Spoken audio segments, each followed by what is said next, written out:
আজকের ভিডিওটিতে একনত ভূগঠনে কী ধরনের নদী ব্যবস্থা ও ভূমিরূপ গড়ে ওঠে সেই সম্পর্কে আলোচনা করব। প্রথমে আমাদের জানতে হবে একনত ভূগঠন কাকে বলে।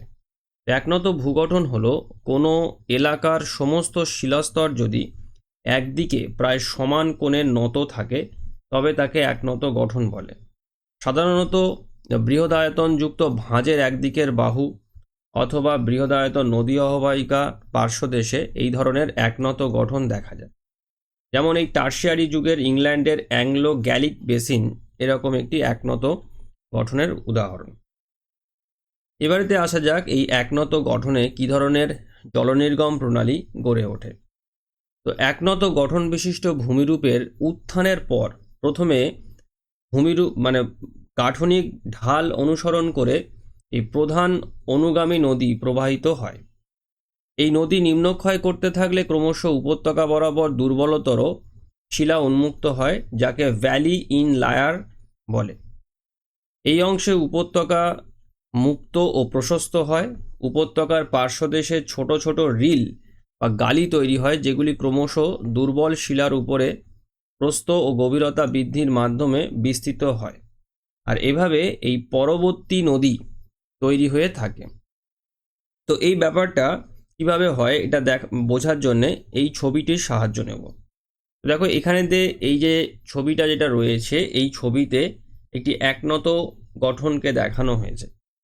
এবারে প্রথমে যেটা আমরা জানলাম কি, দেখো যে এই একনত গঠন বিশিষ্ট ভূমিরূপের উত্থানের পর ভূমির প্রাথমিক যে ঢাল বা গাঠনিক যে ঢাল অনুসরণ করে প্রধান অনুগামী নদী প্রবাহিত হয়। তো এবারেতে দেখো এই যে মাঝখান থেকে এই যে নদীটি গিয়েছে, দেখো এই যে লাল কালার দিয়ে আমি তোমাদেরকে দেখাচ্ছি, এই নদীটা ভূমিরূপের প্রারম্ভিক যে ঢাল অর্থাৎ এই একনত ভূগঠনের ভূমির স্বাভাবিক ঢালকে অনুসরণ করে এই প্রধান নদীটা প্রবাহিত হয়েছে। এটা প্রথমেতে প্রবাহিত হবে, যেটাকে আমরা অনুগামী নদী বলব। অর্থাৎ এই একনত ভূগঠনের যে গাঠনিক যে ঢাল ভূমিরূপের, সেই গাঠনিক ঢালকে অনুসরণ করে এই প্রধান অনুগামী নদীটি প্রথমে প্রবাহিত হবে। তো এই নদীটি এই প্রবাহিত হচ্ছে। এর পরেতে দেখো যেটা হবে সেটা, এই নদীর পরে এই প্রধান যে নদী এই প্রধান অনুগামী নদী এবার নিম্নক্ষয় করবে। নিম্নক্ষয় করতে থাকলে ক্রমশ কী হবে, উপত্যকার দুর্বলতর যে শিলা সেই শিলা উন্মুক্ত হয়ে পড়বে। আর তখন এটাকে বলা হয় এই ভ্যালি ইন লায়ার। অর্থাৎ এই যে প্রধান অনুগামী নদীটি, এই প্রধান অনুগামী নদীটি এখানকার যে দুর্বল শিলাস্তর তাকে ক্ষয় করবে, এবং ক্ষয় করার পর কি হবে, ক্ষয় করতে থাকলে এই ভ্যালি ইন লায়ার তৈরি হবে। অর্থাৎ উপত্যকা বরাবর এই দুর্বলতর যে শিলা সেই শিলা উন্মুক্ত হয়ে পড়বে। এবারেতে এর পরের পর্যায়ে কি হবে, যে এই অংশে উপত্যকা মুক্ত ও প্রশস্ত হয়, আর এই উপত্যকার পার্শ্বদেশে ছোট ছোট রিল বা গালি তৈরি হবে। অর্থাৎ এই যে প্রধান যে অনুগামী নদীটি রয়েছে, এই প্রধান অনুগামী নদীর দুপাশে এরকম ছোট ছোট রিল বা গালি এরমভাবে তৈরি হবে। এই জায়গাগুলোতে এরমভাবে রিল বা গালি তৈরি হতে থাকবে। এবারে সময়ের সঙ্গে সঙ্গে কী হবে, এই রিল বা গালিগুলো ওই দুর্বল শিলাস্তরের উপরেতে প্রস্থ গভীরতা বৃদ্ধির মাধ্যমে, কারণ ওই রিল ও গালিরও ক্ষয় করতে থাকবে, তো যত সময় যাবে তত কি হবে, ওই একনত ভূগঠনের ওই দুর্বল শিলাস্তরের উপরেতেই প্রস্থ গভীরতা বৃদ্ধির মাধ্যমে পরবর্তী নদী তৈরি হবে। অর্থাৎ এই যে এইখান থেকে এই যে রিল বা গালি যেগুলো তৈরি হলো, এইগুলো পরবর্তীকালে আস্তে আস্তে কি করবে না, এই পরবর্তী নদীতে পরিণত হবে, এবং যেটা এই প্রধান অনুগামী নদীর উপনদী হিসেবে এই প্রধান অনুগামী নদীতে মিলিত হবে এদিক থেকে। তো দেখো এখানে যদি আমি নিচে যদি বা এই ওপরেতে যদি আমি তোমাদেরকে এঁকে দেখাই, তো এটা প্রধান অনুগামী নদী।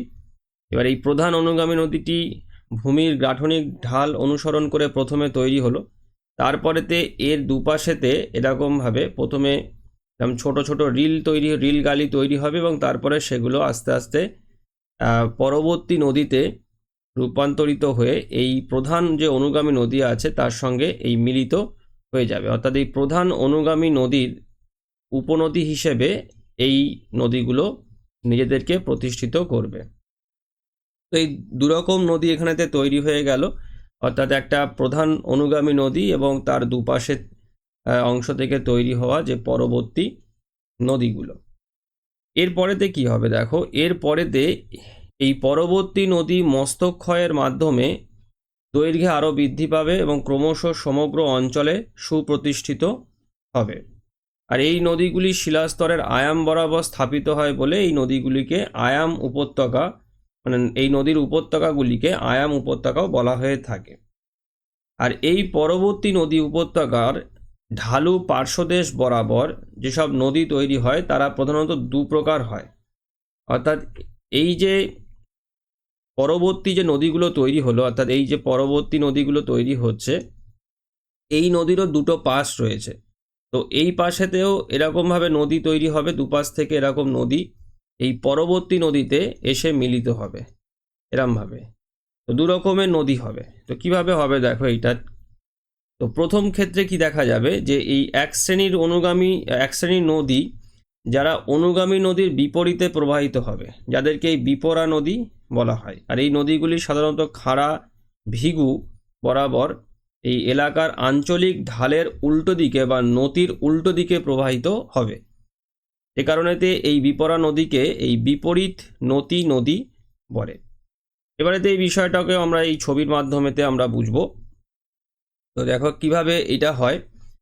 প্রথমে আমরা যেটা দেখলাম কি, যে এই যে ফার্স্টেতে একটা অনুগামী নদী প্রবাহিত হলো, এটা হচ্ছে প্রধান অনুগামী নদী, যেটা এই অঞ্চলের যে ঢাল আছে, ভূমির ঢাল, সেই ভূমির ঢালকে অনুসরণ করে এই প্রবাহিত হচ্ছে।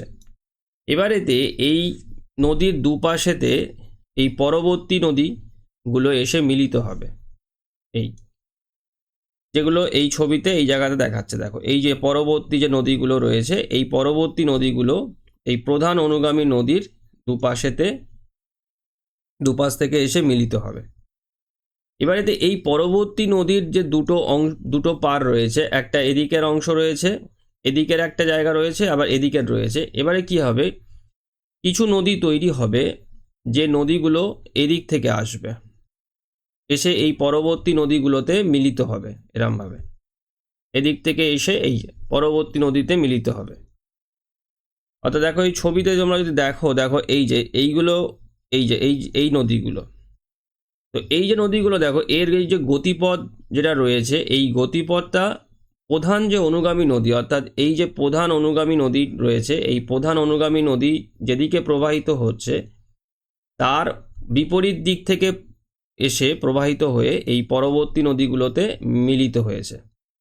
এই যে কারণেতে এই নদীগুলোকে বলা হয় বিপরা নদী বলা হয়। ছবিতেও তোমরা দেখো এই যে এই বিপরা নদী বলা হচ্ছে। এইগুলো হচ্ছে এই পরবর্তী নদীর উপনদী। তো দু রকমের উপনদী এই পরবর্তী নদীতে তৈরি হয়। একটা বিপরা নদী, যেটা এই প্রধান অনুগামী নদীর যেদিকে প্রবাহিত হচ্ছে তার সম্পূর্ণ বিপরীত দিকে থেকে প্রবাহিত হয়ে এই পরবর্তী নদীগুলোর সঙ্গে মিলিত হবে। আর একটা নদী তৈরি হয় যেটা এই পরবর্তী নদীর অন্য আর এক গোষ্ঠীর উপনদী, যারা প্রধান নদীর অভিমুখে শিলাস্তরের নদীর দিকে প্রবাহিত হয়, তাদের এই পরবর্তী অনুগামী নদী বলা হয়ে থাকে। তো দেখো আর একটা নদী হয় যেটা একদম অনুগামী নদীর যেদিকে প্রবাহিত হয় সেই দিক থেকে প্রবাহিত হয়ে এই পরবর্তী নদীতে এসে মিলিত হয়। তো দেখো এই নদীগুলো যেগুলো এই প্রধান অনুগামী নদী যেদিক থেকে প্রবাহিত হচ্ছে ঠিক সেই দিক থেকেই এই নদীগুলো প্রবাহিত হয়ে এই পরবর্তী নদীর সঙ্গে মিলিত হয়। অর্থাৎ ছবিতে দেখো এই যে নদীগুলো, তো এই নদীগুলোকে পরবর্তী অনুগামী নদী বলা হয়ে থাকে, বা এই পুনর্ভবা নদীও বলা হয়।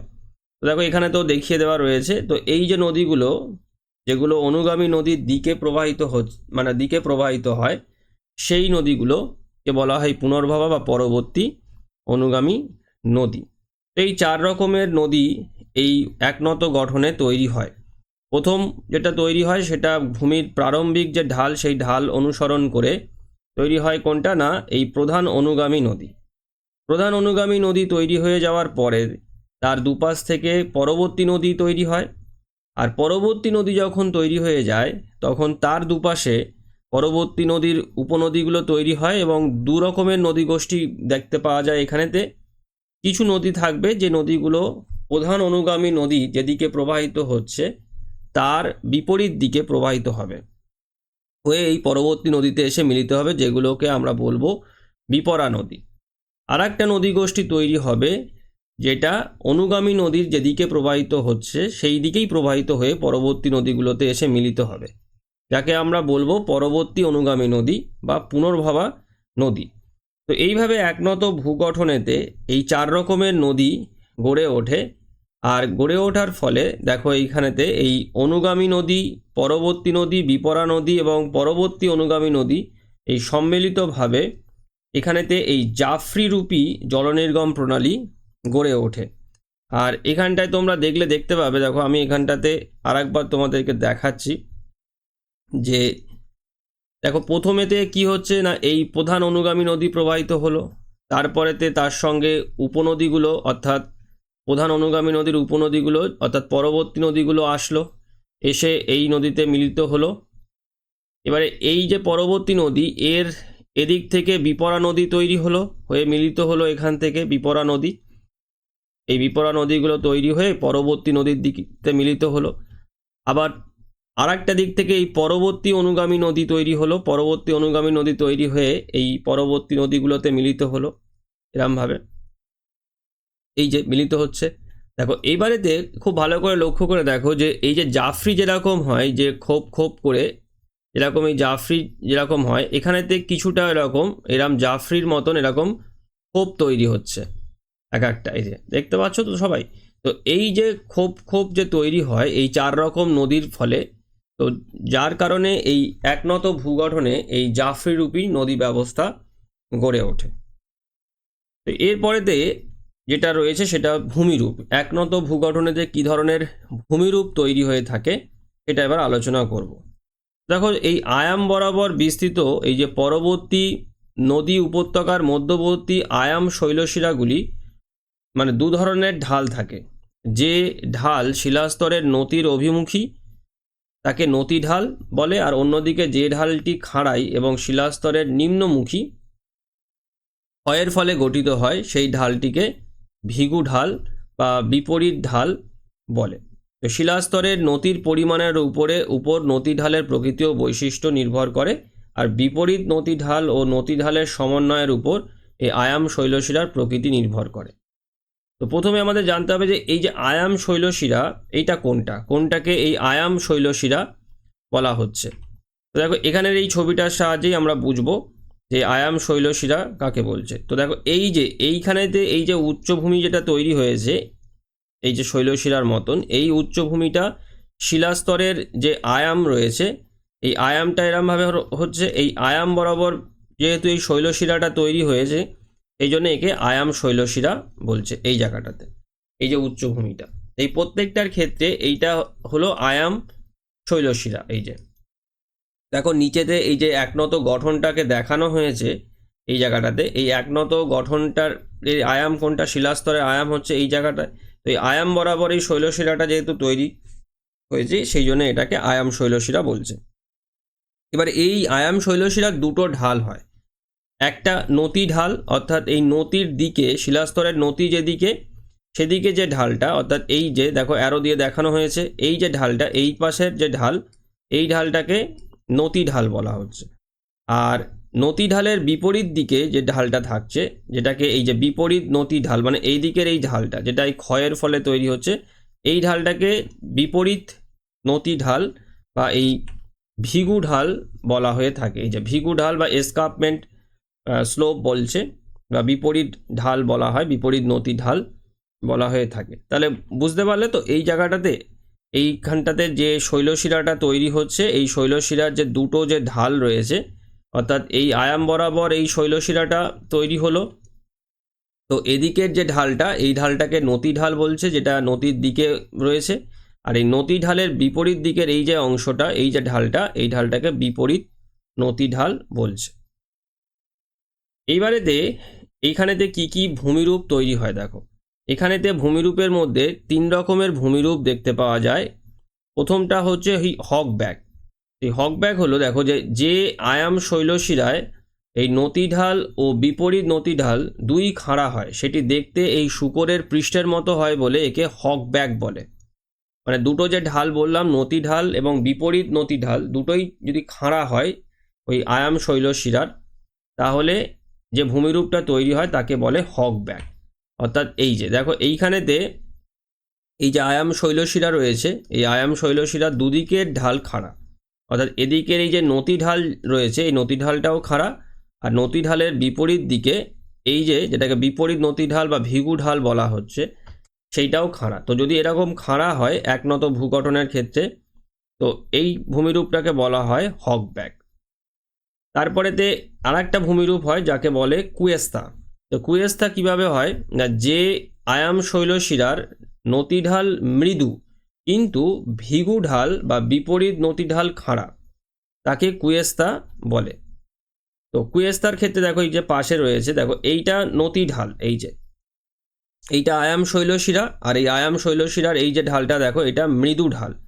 তো যদি এরকম মৃদু ঢাল হয়, কোনো আয়াম শৈলশিরার যদি এই ঢালটা মৃদু হয় আর তার বিপরীত দিকের এই নতি ঢালটা যদি খাড়া হয়, তাহলে এই ভূমিরূপটাকে বলবে কুয়েস্তা।